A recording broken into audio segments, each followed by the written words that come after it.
Born in Dorchester County, Maryland, this remarkable woman will share with you some stories about her childhood days and life as a slave. Against all odds, Harriet Tubman found her way to freedom and helped countless others do the same. So please give a warm welcome to Harriet Tubman.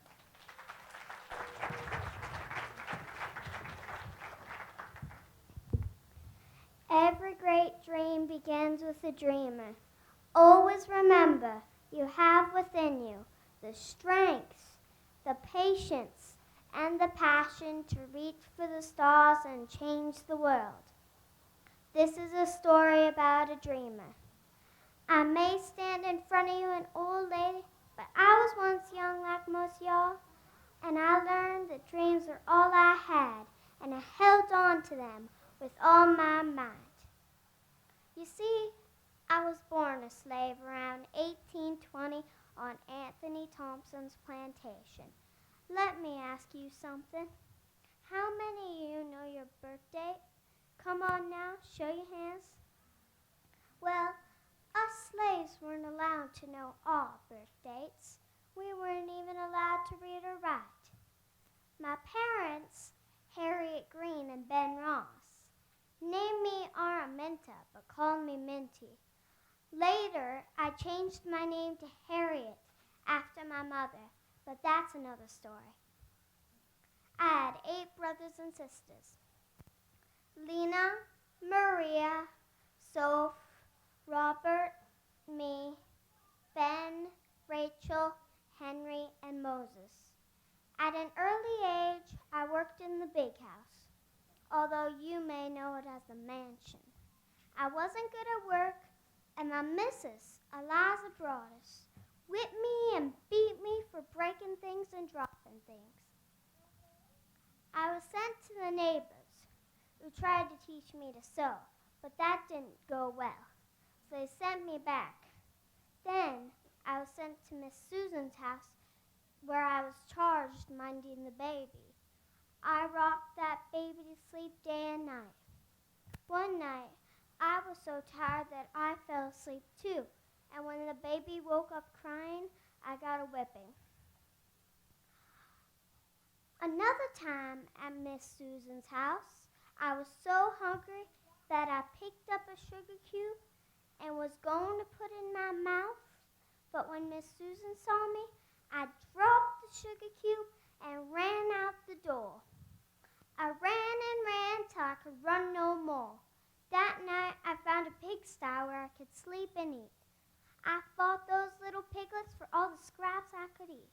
You may think it's disgusting, but it was all I could do. Finally, I went back. Miss Susan didn't want me no more, so she sent me back to the big house. They didn't know what to do with me there, so they sent me to work in the fields. I loved working in the fields where I grew strong and tough.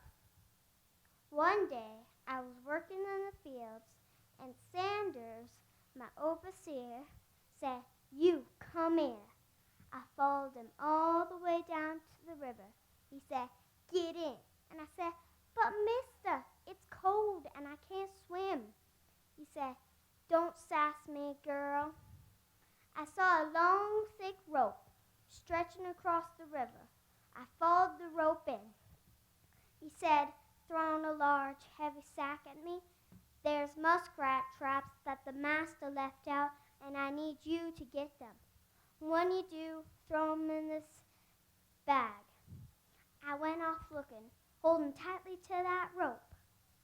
The first one was empty, but the second one had a big, plump, juicy muskrat in it. As I picked it up, it wiggled away, and I said, "Go, go, go," splashed in the water. I came to the third trap, picked it up, pried it open, setting the muskrat free. Just as I was prying the fourth one open, I heard a small noise behind me. There was Sanders, sitting not 10 feet away. I dropped the muskrat trap and ran out the door. I ran and ran till I could run no more. Sanders caught up with me and took me back to the big house where I got a whipping. I still the scars on my back from that day.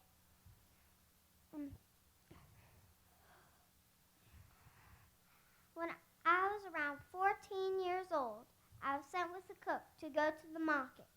The cook went to the counter and I stayed by the doorway. I noticed another slave and his overseer arguing and getting loud. The slave ran for the door.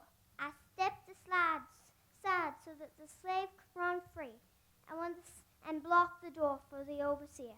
When the slave wasn't far behind me, the overseer picked up a 2-pound lead weight and threw it, meaning to hit the slave, but it hit me, smack in the head.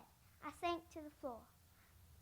Cook carried me back and took me back to the big house where they laid me on hard floor with no cushion, no nothing.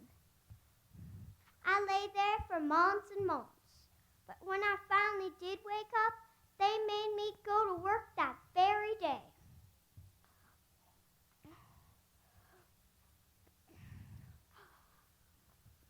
When I was around 29, I met my first husband, John Tubman. He was a freed slave, working at the mill with me and my pa. I also learned of the Underground Railroad, or UGRR as we called it.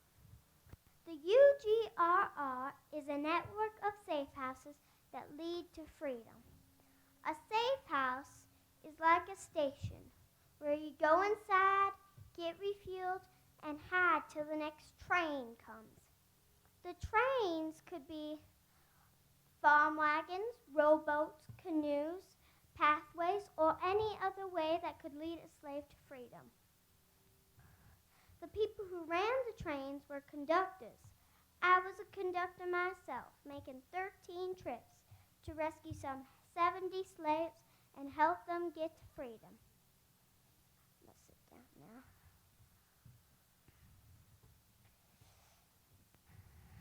When you traveled in a farm wagon, you were covered by blankets, fruits, or vegetables so that you could be hidden.